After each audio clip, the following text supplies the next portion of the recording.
Assalamualaikum warahmatullahi wabarakatuh. Alhamdulillahirabbil alamin. Nahmaduhu wa nasta'inuhu wa nastaghfiruh wa na'udzu billahi min syururi anfusina wa min sayyiati a'malina. May yahdihillahu fala mudilla lahu wa may yudlil fala hadiyalah. Asyhadu an la ilaha illallah wahdahu la syarikalah wa asyhadu anna Muhammadan abduhu wa rasuluhu la nabiyya ba'dah. Allahumma shalli wa sallim ala nabiyina Muhammad wa ala alihi wa ashabihi ajma'in, amma ba'du. Qala Allah ta'ala a'udzu billahi minasyaitonir rajim. Ya ayyuhan nasu taqu rabbakumul ladzi khalaqakum min nafsin wahidah wa khalaqa minha zawjaha wa batha minhuma rijalan katsiran wa nisaa'a wa taqullaha alladzi tasaaluna bihi wal arham innallaha kana 'alaikum raqiba. Amma ba'du. Bapak-bapak, ibu hadirin wal hadirat jamaah salat maghrib rahimani wa rahimakumullah.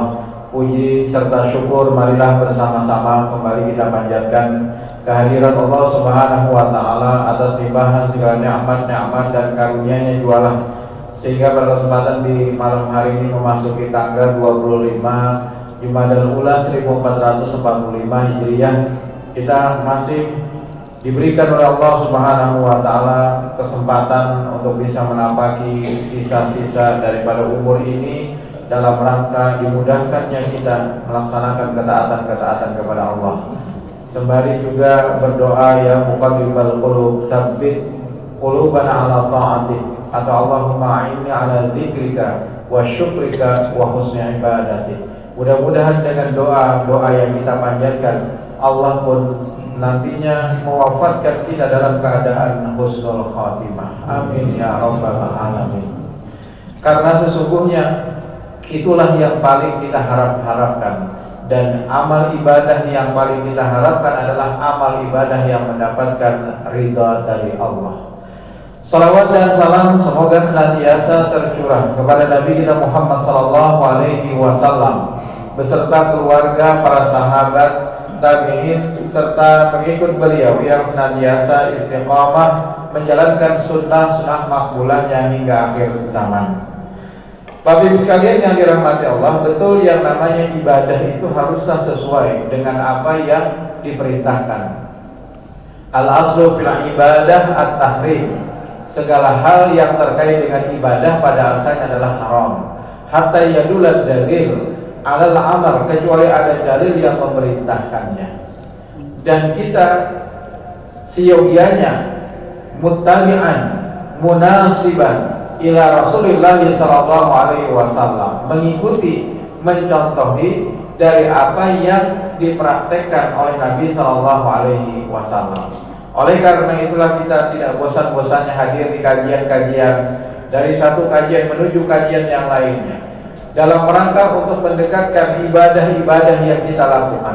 Jikalau selama ini sudah sesuai, maka tinggal kita teruskan. Jikalau selama ini apa-apa yang perlu kita perbaiki ternyata belumlah sesuai, maka tentu dengan lapang dada kita pun juga menerima dan mengevaluasinya. Nah, Bapak Ibu sekalian yang dirahmati Allah, sekalipun ibadah itu haruslah sesuai dengan apa yang diperintahkan, sesuai dengan apa yang dicontohkan. Tetapi ada kemungkinan yang namanya suatu keadaan yang di situ ada kemudahan atau juga rukhsah yang diberikan oleh Allah Subhanahu wa taala. Jadi rukhsah itu mungkin terjadi, bisa terjadi ketika kita melaksanakan ibadah yang seharusnya atau idealnya seperti ini, tapi ternyata karena satu keadaan, maka disitulah adanya kemudahan-kemudahan. Karena yang namanya agama itu inna din yusra, sesungguhnya agama itu adalah mudah. Bahkan di dalam banyak ayat Al-Quran, Allah Subhanahu wa ta'ala berfirman, wa ma ja'ala alaikum fid dini min haraj, dan tidaklah Allah menjadikan untuk kamu agama itu sebagai sebuah kesempitan. Dalam surah Al-Hajj ayat 78. Bahkan di dalam firman Allah misalnya di ayat yang lain, yaitu surah Al-Baqarah ayat 185, Yuridullahu bikumul yusra wa la yuridu bikumul usra. Allah menghendaki untuk kalian adalah kemudahan dan tidak menghendaki adanya yang namanya kesukaran.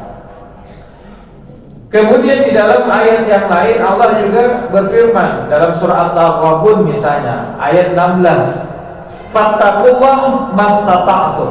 Bertakwalah kalian kepada Allah sesuai dengan kesanggupan kalian. Kemudian di dalam hadis Nabi sallallahu alaihi wasallam, wa ma amartukum bih, apa yang telah aku perintahkan kepadamu, fa'tu minhu mastata'tum, maka lakukanlah menurut kesanggupanmu. Jadi yang namanya agama itu memudahkan, Pak, bukan menyulitkan orang. Basyiru wala tunabbiru. Berikanlah kabar gembira dan jangan kita membuat orang lari. Kemudian di dalam hadis Nabi Shallallahu Alaihi Wasallam juga pernah ada 3 orang yang datang menemui Nabi Shallallahu Alaihi Wasallam. Kemudian mereka minta ceritakan, wahai Rasul, bagaimanakah engkau beribadah? Maka Nabi pun menceritakan seperti ini, seperti ini. Setelah dia mendengar penjelasan Nabi, yang satu mengatakan, mulai hari ini atau sejak ini aku tidak ingin tidur lagi di malam hari, aku ingin beribadah sepanjang malam. Yang kedua mengatakan, aku ingin berpuasa sepanjang tahun. Padahal terdapat puasa setiap hari. Seutama-utama puasa itu puasa apa, Pak? Nabi Daud. Itu sudah seutama-utama puasa. Dan tidak ada puasa yang lebih utama kecuali puasa Ramadan. Nabi Daud itu berpuasa sehari puasa, sehari berbuka. Jadi ada juga berbuka, tidak puasa sepanjang tahun. Seutama-utama sholat malam itu adalah sholat malamnya Nabi Daud. Bagaimanakah? Yaitu tidur di awal malam, kemudian bangun di sepertiga malam, kemudian setelah itu tidur kembali, lalu setelah itu bangun. Dan itulah yang dipraktekkan oleh Nabi Shallallahu Alaihi Wasallam.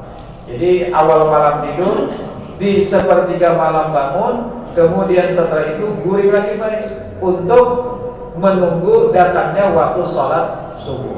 Tapi amun khawatir terlayur, baik, jangan coba-coba. Nah, jadi kalau misalnya khawatir, jangan-jangan kita tiba subuhnya terlewat. Jadi lebih baik sholat malamnya itu dimundurkan saja. Dimundurkan mungkin jam 3:30. Kita bersiap-siap untuk sholat malam, akhirnya kita bisa mendekati datangnya waktu sholat subuh. Walaupun tadi seutama-utamanya sholat malam adalah sholat malamnya Nabi Daud, dan itu yang Nabi praktekkan. Nah kemudian yang ketiga, aku ingin beribadah seumur hidupku dan aku tidak ingin menikah.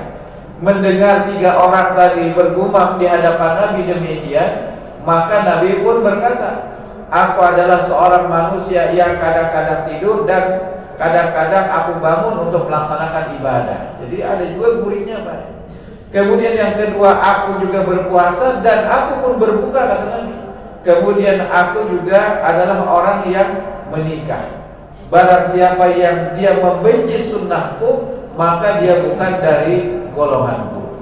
Nah Bapak Ibu sekalian yang dirahmati Allah, jadi kemudahan-kemudahan yang ada pada ibadah itu mungkin terjadi. Jadi kita tidak juga sekaku bahasanya dalam melaksanakan ibadah. Bahkan misalnya apa? Dalam pelaksanaan haji, kan haji tahun depan insya Allah bagi Bapak Ibu sekalian yang berangkat harap dipersiapkan dari semenjak sekarang kesehatan, Pak, Bu. Kesehatannya, karena tahun depan itu mulai diberlakukan Permenkes, peraturan Menteri Kesehatan. Nanti istitoah kemampuan untuk bisa berangkat itu bukan hanya kemampuan ilmu, bukan hanya kemampuan dari segi harta, istitoah al-mal, kemampuan harta. Inna awwala baiti wudi'a lin-nasi alladzi bi Bakkata mubarakan wa hudal lil alamin. Fihi ayatun bayyinatun maqam Ibrahim wa man dakhalahu kana amina walillahi 'alan nasi hajjul bait man istata'a ilaikumus sabila. Jadi istita'ah as-sabil. Apa itu sabil? Mas sabil. wahai Rasul. Apa itu sabil wahai Rasul? Az-zadu war-rahilah, yaitu adalah perbekalan yang bisa kalian berikan untuk tinggalkan untuk anak di rumah, kemudian apa yang kalian bawa, war-rahilah, yaitu adalah mampu untuk melakukan perjalanan. Jadi istita'ah. Yang kedua, istita'ah ilmu. Ini juga penting, Pak. Nah, tahun depan diberlakukan lagi istita'ah as-sihah, kesehatan, Pak. Maka itu dari sekarang dijaga kesehatan pian, karena nanti akan dilakukan screening kesehatan, baik itu kesehatan mental atau juga kesehatan jasmani. Karena apa? Karena pemerintah pada tahun kemarin terhadap pelaksanaan ibadah haji tahun kemarin sudah dievaluasi, Pak. Tingginya angka kematian yaitu 774 di data. Di lapangan ternyata lebih daripada itu, Pak. Karena apa? Karena setelah jamaah haji itu pada pulang ke tanah air, masih banyak juga pasien atau jamaah haji kita yang berada di rumah sakit Arab Saudi, yang di antara mereka ada yang meninggal dunia. Jadi jumlahnya itu sekitar 800-an akhirnya, dari 774 di atas kertas bahasanya.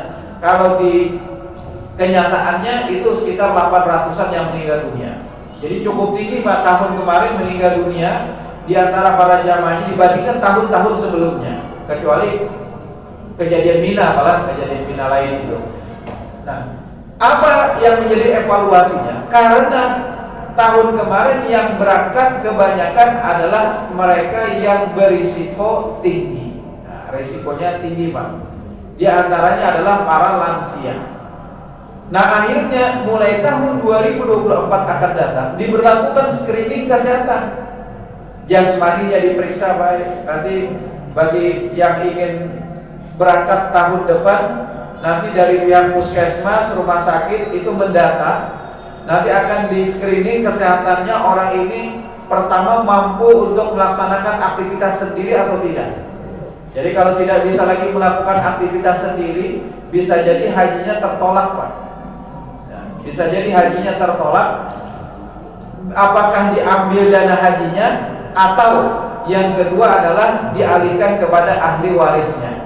Nah, dialihkan kepada anaknya atau siapa yang akan menggantikannya. Nah, di screening. Karena apa? Karena tadi tahun 2024 kemarin banyak yang tidak bisa beraktivitas sendiri, yang pada akhirnya sudah kadang membawa pendamping baik. Akhirnya apa? Akhirnya pembimbing yang kerepotan, pembimbing yang membasuhi, pembimbing yang memandii, pembimbing yang menggendong sini baik kemana-mana. Luar biasa. Pembimbing tahun kemarin itu luar biasa beratnya. Nah, bahkan ada di antara mereka yang tidak bisa beraktivitas lagi, hanya diranjang aja baik. Nah, diranjang aja. Kemudian setelah itu apa? Mohon maaf, buang air besar dan buang air kecil di kasur. Akhirnya kawan-kawan sekamar itu kerepotan, Pak.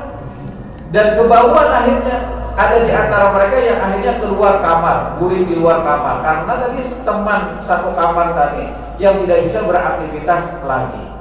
Bahkan ada di antara mereka yang berangkat pada saat datang ke sana langsung masuk rumah sakit, pulangnya dari rumah sakit, Pak. Ada juga di antara para jamaah haji kita.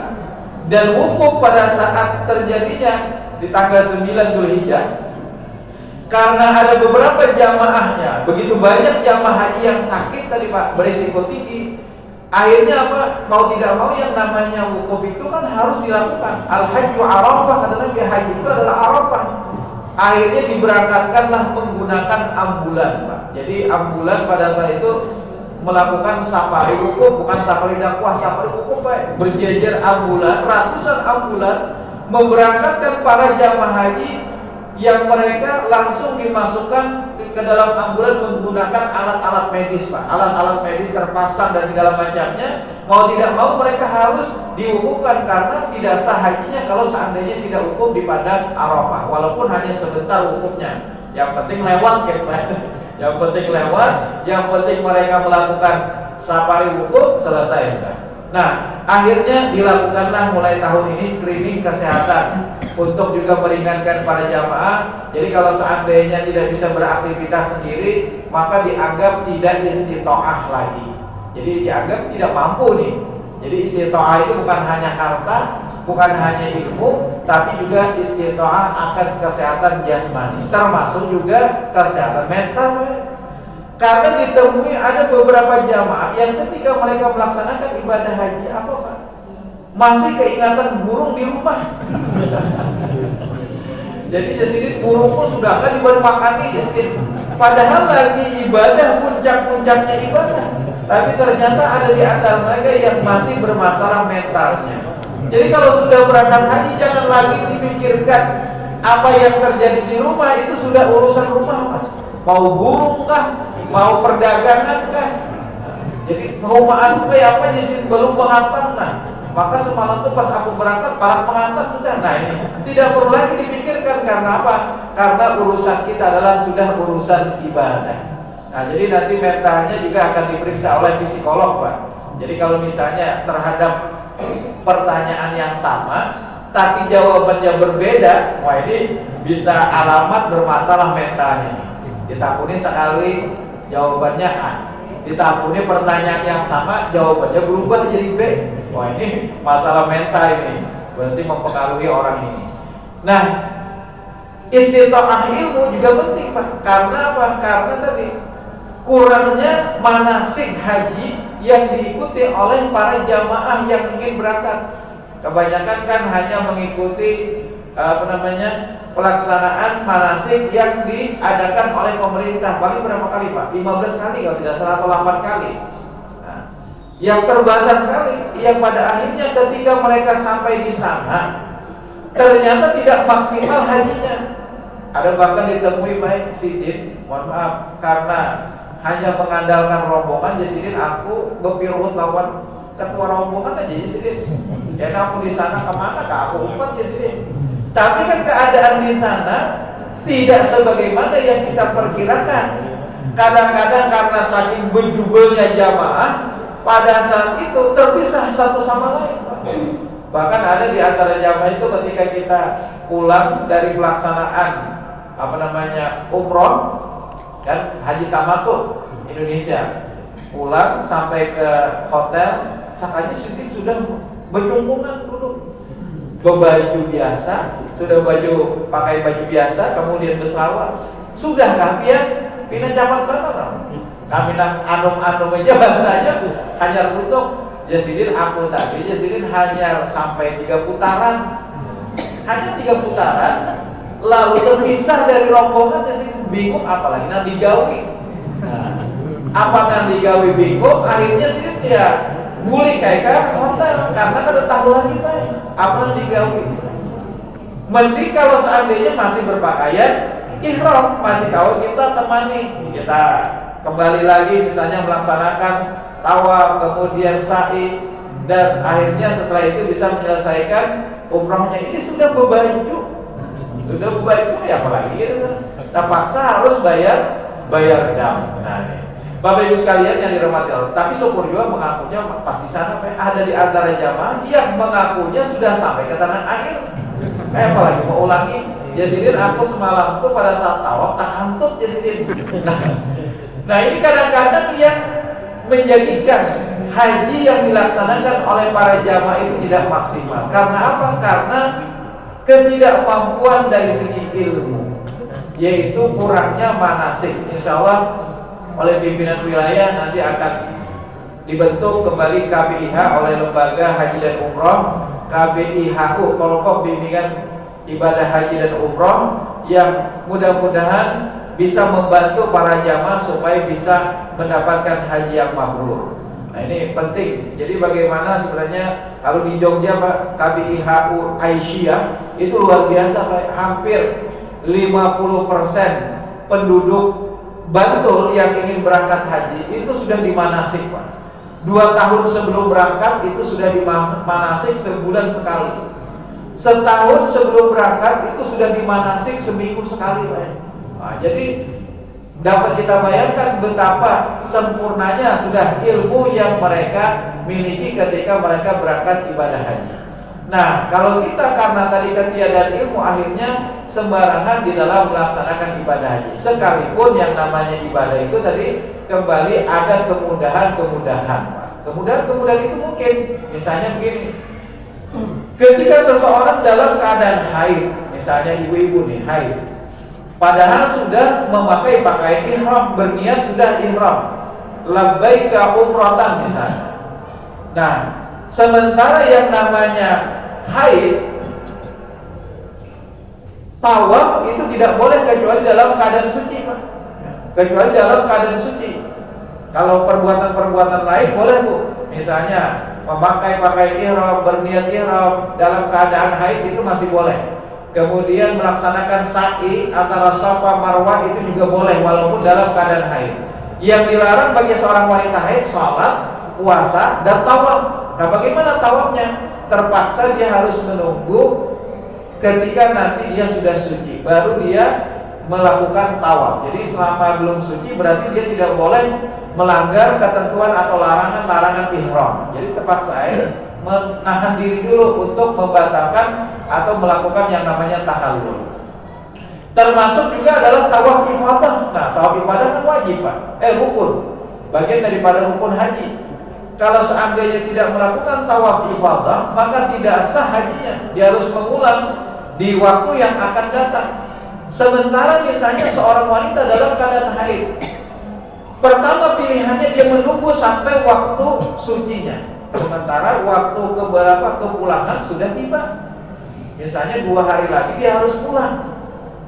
Jadwal pulangnya bagaimana? Sudah mendekati.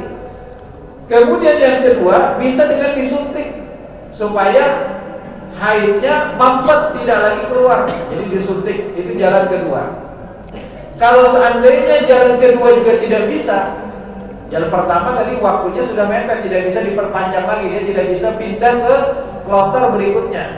Yang kedua dia juga tidak bisa dengan cara menyuntik supaya darah haidnya tidak keluar, tidak bisa juga. Maka satu-satunya jalan ketiga, dia tetap boleh pada saat itu. Jadi kemudahan dalam ibadah itu, Pak, diberikan. Dia tetap boleh pada saat itu melakukan haid sekalipun dalam keadaan haid. Tapi pada saat itu dia harus mandi dulu, setelah itu bersihkan diri tadi dari darah haidnya. Kemudian setelah itu dia menggunakan pembalut supaya darah haidnya tidak keluar. Jadi pada saat selesai dia membersihkan diri, dia langsung melakukan tawaf ifadah. Maka selesai tawaf, maka selesailah yang namanya hajinya. Nah, kalau sa'i tadi kan tidak mesti dalam keadaan suci karena apa. Nah, jadi dalam kemudahan dalam ibadah itu mungkin terjadi jikalau memang ada satu keadaan. Atau contoh lain misalnya adalah, bolehkah yang namanya tawaf itu diduniakan sebelum kita sa'i dulu? Padahal kan urutannya setelah tawaf, kemudian setelah itu kita sholat di belakang Makam Ibrahim atau di mana saja, yang penting di Masjidil Haram 2 rakaat. Setelah itu kita menuju Bukit Safa Marwah. Dari Safa menuju Marwah dan seterusnya sampai 7 kali. Kemudian kita melakukan tahallul. Urutannya seperti itu, Pak. Tapi karena misalnya keadaan yang berjubel di tawaf, lalu kita memindah dulu, sa'i dulu, baru setelah itu tawaf, maka hukumnya boleh, Pak. Jadi sa'i dulu, kemudian setelah sa'i baru kita tawaf. Kembali bahasanya, asal jangan tiba sa'i tahallul aja, baik. Nah, itu kan boleh. Karena kalau sudah tahallul kan sudah halal bahasanya. Jadi setelah sa'i selesai, kemudian baru kita tawaf, setelah itu baru tahallul. Jadi tertukarnya antara satu perbuatan dengan perbuatan lain dalam ibadah haji itu diperbolehkan. Tapi ya itu kemudahan, Pak. Tapi kalau dalam sholat kan boleh, baik. Biar berdahulu sujud misalnya, lalu setelah itu baru ruku. Nah, itu kan boleh. Karena apa? Karena ketentuannya tidaklah demikian sebagaimana haji. Kalau haji lebih banyak ibadah fisik, Pak. Ibadah fisik. Kalau sholat dua-duanya fisik dan juga ucapan. Kalau haji atau juga umrah itu lebih banyak ibadah fisik, Pak.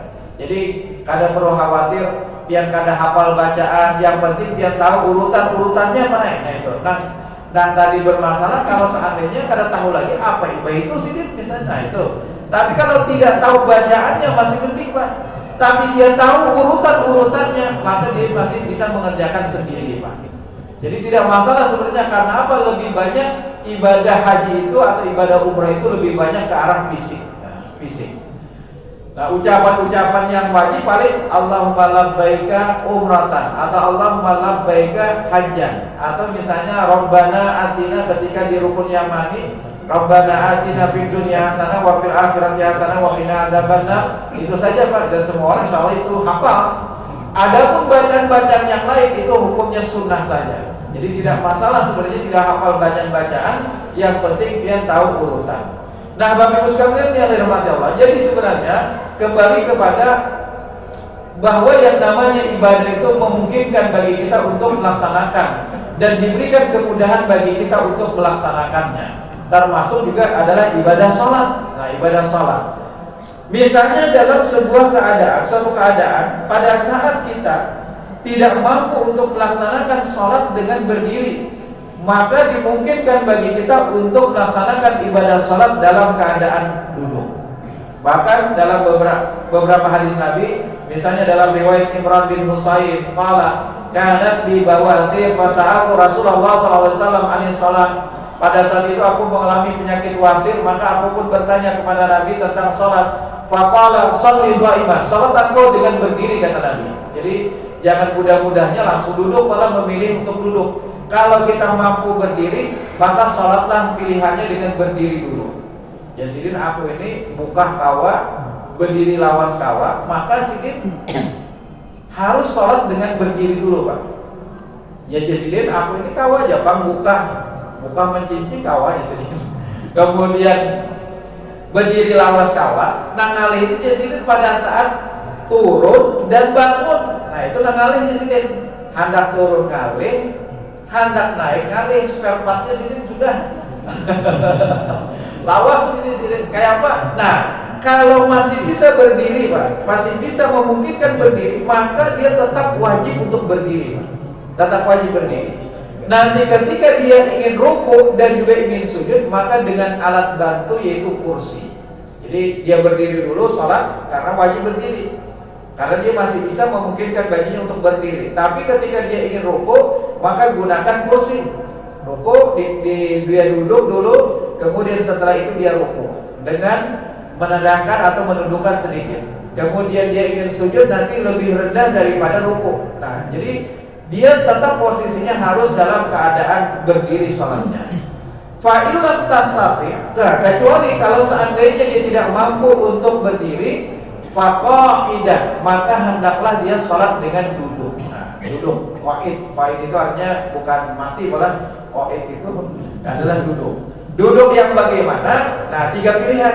Hendak duduk silakan, hendak duduk di kursi tadi silakan, atau iftirosh silakan, tawarruk juga silakan. Mana yang nyaman menurut kita? Tidak ada kewajiban salah satu lebih utama, tidak ada Pak. Jadi silakan memilih mana duduk yang lebih nyaman bagi kita untuk melakukannya. Nah, fa'ilam tastati, apabila engkau tidak sanggup, fa'ala janbin, maka hendaklah engkau sholat dengan menjadikan punggung sisi itu sebagai tumpuan. Jadi miring itu seperti jenazah diletakkan di dalam kubur. Nah itu. Jadi sholatnya dengan miring dengan menjadikan tumpuan itu lambung sebelah kanan. Kalau seandainya tidak bisa lambung kanan, lambung kiri Pak, boleh. Jadi lambung kanan bisa, lambung kiri bisa. Cuma kalau juga lah, amun lapak bisa bisa mundur, bisa maju. Nah, kalau misalnya kada kawa kayak ini Pak, boleh dengan terlentang. Nah, jadi boleh dengan terlentang dengan menghadapkan kaki ke arah kiblat. Tapi kalau kita miring, maka seperti jenazah, yaitu menghadap ke arah kiblatnya. Berarti kalau misalnya di sana kiblat, berarti seperti ini miringnya. Kalau misalnya kiri, berarti kayak ini miringnya. Tetap menjadikan kiblat itu sebagai arah daripada muka kita ketika kita sholat dengan berbaring. Nah, kecuali kalau tadi tidak bisa miring kanan dan kiri, tidak bisa, maka bisa dengan terlentang dan tidak perlu menghadap ke arah kiblat Pak. Jadi mudahnya ajaran Islam, meskipun kita sholat dengan berbaring, tidak perlu menghadap kiblat, tidak mengapa. Kalau memang sulit, misalnya kita sudah berada di atas kasur atau juga ranjang rumah sakit, kadang kalau kita pindah-pindah, sulit bagi kita untuk berpindah, disakiti pihak rumah sakit, dia mau pindah-pindah. Kenapa? Jangan ranjang kami pindah-pindah, walaupun alasan aku anak sholat ya. Tetap pada saat itu dibolehkan bagi kita menghadap ke arah mana saja. Jadi silahkan aja terlentang sholat, mau hadap ke arah mana tidak menjadi masalah. Kemudian wa anhu qala sa'atu sallallahu alaihi wasallam, aku pernah bertanya kepada Nabi an salatir rajul wa huwa qa'id, tentang salatnya seorang laki-laki yang dia dalam keadaan duduk. Faqala man shalla qa'iman fa huwa afdal, barang siapa yang dia salat dengan berdiri maka itu lebih utama. Wa man shalla qa'id, barang siapa yang dia salat dengan duduk, falahu nisfu ajril qa'im, maka baginya pahala setengah daripada salat dengan berdiri. Jadi kalau duduk pahalanya setengah, Pak. Wa man shalla na'iman wa fi riwayatin muttaji'an, barang siapa yang dia salat dengan berbaring, falahu nisfu ajril qa'im, maka baginya pahala setengah daripada salat dengan duduk. Ini maksud setengah ini kalau pian kada sakit, misalnya salat sunat itu pun boleh memilih, Pak. Salat sunat itu boleh memilih berdiri, boleh memilih duduk. Nah, tapi kalau misalnya pian memilih duduk, padahal pian sehat aja, salat sunat itu pilihan, Pak, silakan. Bahkan salat sunat itu pian biasanya 2 rakaat. Rakaat pertama berdiri, rakaat kedua hendak duduk, silakan. Jadi salat sunat itu dibebaskan bagi kita untuk memilih duduk atau berdiri, silakan. Dan tidak ada kaitannya dengan sehat atau tidaknya seseorang. Hendak duduk silahkan, hendak berdiri silahkan. Cuma tadi kalau kita sholatnya dengan duduk, maka pahalanya setengah dibandingkan kita sholat dengan berdiri. Itu kalau kita dalam keadaan sehat. Tapi kalau misalnya pian sakit dan sholat fardu pian dengan duduk, maka insya Allah pahalanya itu tetap sama, insya Allah. Sebagaimana orang sapar itu kan kita bahkan boleh menjamak dan mengkosor, tapi bagi kita pahala sebagaimana kita sholat dengan tamam atau sempurna. Jadi luar biasa. Nah, Bapak Ibu sekalian yang dirahmati Allah, kemudian dalam hadis yang diriwayatkan oleh Aisyah, Aisyah qalat, dari Aisyah yang berkata, shalla Rasulullah sallallahu alaihi wasallam khalfa Abi Bakar qa'idan fi maradihi alladhi mata fihi. Nabi pernah sholat di belakang Abu Bakar qa'id, dalam keadaan duduk ketika beliau sakit. Jadi Nabi itu sedang sakit, sementara yang Nabi suruh untuk mengimami itu adalah Abu Bakar. Lalu Nabi sholat di belakang Abu Bakar, beliau dalam keadaan duduk sholatnya. Nah, kemudian dalam riwayat Aisyah, Aisyah radhiyallahu anha qalat, dari Aisyah radhiyallahu anha ia berkata, ishtaka Rasulullah sallallahu alaihi wasallam. Suatu ketika Rasul sallallahu alaihi wasallam pernah menderita sakit. Fadakhala alaihi nasun min ashabihi ya'udunahu. Nah, orang-orang mengunjungi Nabi. Para sahabat mengunjungi ketika Nabi sakit ke rumah beliau. Kemudian pada saat itu mereka melihat Nabi. Fasalla Rasulullah sallallahu alaihi wasallam. Nah, karena tiba waktu salat, maka Nabi pun salat. Jalisan, dalam keadaan duduk. Nabi salat duduk. Rupanya para sahabat ini melihat Nabi salat, umat pula di belakang Nabi salat. Fasallau bi salatihim qiyaman. Sementara mereka salat dalam keadaan berdiri. Jadi Nabi mengimami duduk, sementara para sahabat di belakangnya berdiri. Fa asyara ilaihim an ijlisu. Kemudian Nabi memberikan isyarat agar para sahabat di belakangnya ini duduk, kata Nabi. Nah, jadi pada saat itu diberikan isyarat oleh Nabi supaya para sahabat dudukkan. Fajalasu, akhirnya para sahabat pun akhirnya duduk juga. Falamma insarafa, maka ketika selesai daripada salatnya, apa kata Nabi? Qala in kuntum anifan la taf'aluna fi'la Faris war Rum. Apa yang kalian perbuat tadi, kata Nabi, itu persis mirip seperti orang-orang Persia dan juga orang-orang Romawi. Kenapa yaqumuna ala mulukihim wa hum qu'udan? Yang mereka itu adalah berdiri ketika raja mereka duduk.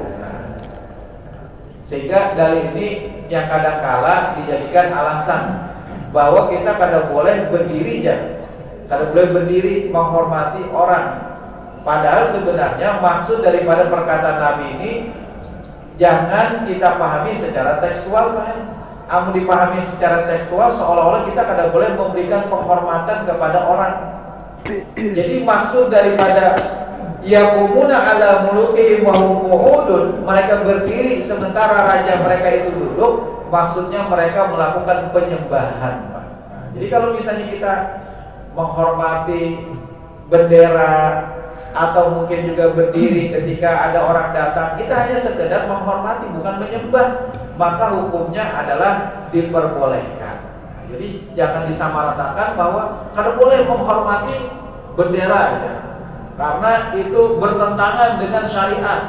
Kada boleh berdiri misalnya ketika ada orang yang datang lalu kita seolah-olah menyembah, itu sebenarnya adalah hanya dalam rangka larangan untuk menyembah. Tapi kalau hanya sekedar menghormati sebagai bentuk penghormatan kita, asal jangan berlebih-lebihan tadi, asal jangan berlebih-lebihan saja, maka hukumnya adalah diperbolehkan.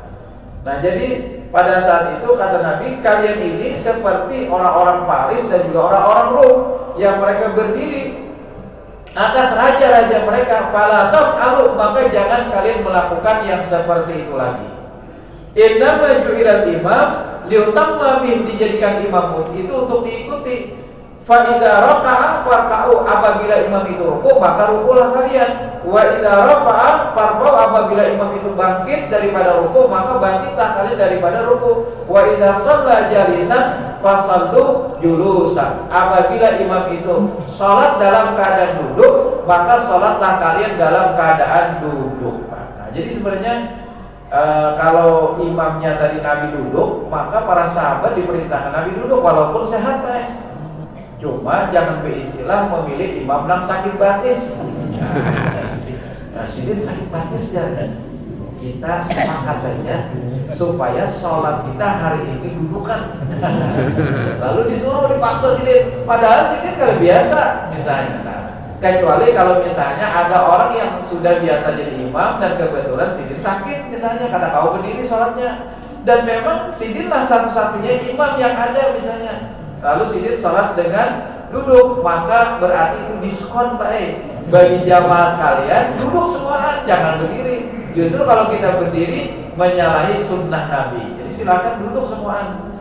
Nah, Bapak Ibu sekalian yang dirahmati Allah, kemudian Ali bin Umar, dari Umar radhiyallahu anhu, suila Rasulullah sallallahu alaihi wasallam anis shalah.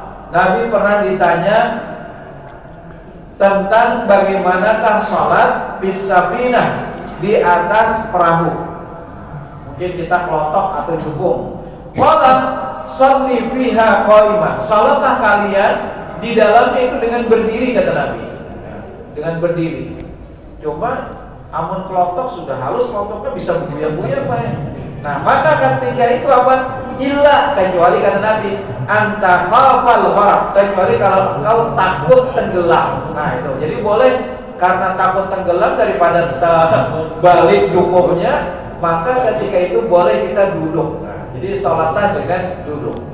Kemudian an Ummi Qais binti Mihsan radhiyallahu anha, anna Rasulullah sallallahu alaihi wasallam, sesungguhnya Rasul sallallahu alaihi wasallam lamma asanna, ketika beliau bertambah gemuk, wa hamala, bertambah tua, maksudnya asanna, sinun itu artinya adalah gigi, berarti bukan dalam artinya ada majas bahasanya dalam bahasa Arab itu. Jadi secara maknawi artinya bertambah tua umur beliau. Wa hamala laham, dan juga bertambahnya daging. Kan bahasa Arab itu luar biasa, malah majas-majas. Kalau kita mungkin majas metafora bahasanya.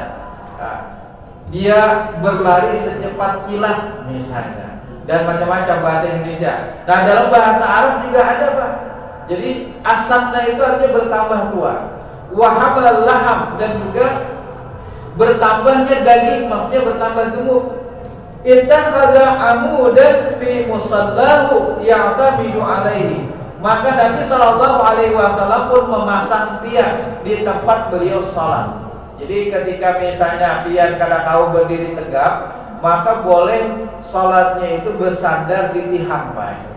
Nah, boleh bersandar di tiang pada saat kita sholat, apalagi misalnya imamnya lawas nih, lawas sedikit, maka boleh kita bersandar karena kita tidak tahanan kita lama berdiri, atau mungkin tali atau apa yang bisa kita bentangkan yang di situ kita bisa bergelayut dengan tali tersebut. Dan itu pernah terjadi dengan Nabi Sallallahu Alaihi Wasallam. Kemudian selanjutnya adalah dalam hadis Nabi Sallallahu Alaihi Wasallam, Nabi juga pernah sholat sunat. An Aisyah radhiyallahu anha qalat kana Rasulullah sallallahu alaihi wasallam yusalli lailan tawilan qa'iman, yang beliau sholat malam panjang berdiri, wa lailan tawilan qa'idan, dan juga beliau pada saat itu kemudian kadang-kadang duduk di dalam sholatnya.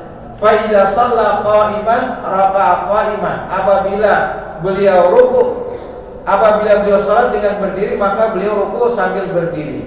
Wa idza shalla qa'idan raka'a qa'idan, dan jika beliau salat sambil duduk, maka beliau pun ruku sambil duduk. Kemudian dari Aisyah radhiyallahu anha juga pernah dikisahkan bahwasanya Rasulullah pernah salat sambil duduk, maka beliau pun membaca ayat sambil duduk. Apabila sisa ayat tinggal 30 atau 40 lagi, maka beliau berdiri. Jadi duduk dulu misalnya pian membaca ayat 1 sampai 100 misalnya, Pak. Kemudian kira-kira 10 ayat lagi ajar pian berdiri.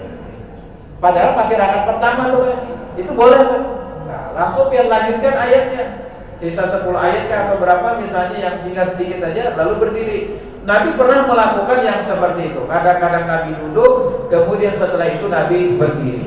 Nah, inilah kemudahan-kemudahan yang bisa terjadi pada saat kita melakukan ibadah, dan itu adalah sesuatu yang dibolehkan, Pak. Termasuk juga tadi dalam pelaksanaan ibadah sholat, haji. Jadi tidak ada yang mustahil, bahwasanya agama itu pasti memberikan kemudahan bagi kita. Terkadang kita sendiri, umat atau manusia yang mempersulit diri. Nah, mempersulit diri. Jadi kalau seandainya kalian itu mempersulit diri, maka kalian akan dikalahkan. Jadi kita sendiri yang kadang-kadang membebani diri. La yukallifullahu nafsan illa wus'aha. Demikian yang bisa disampaikan pada kesempatan di malam hari ini. Intinya adalah ad-dina yusrun. Sesungguhnya agama itu adalah memudahkan bagi kita untuk bisa melaksanakan sesuai dengan kesanggupan kita masing-masing. Subhanakallahumma wa bihamdika asyhadu an la ilaha illa anta astaghfiruka wa atubu ilaik. Wassalamualaikum warahmatullahi wabarakatuh.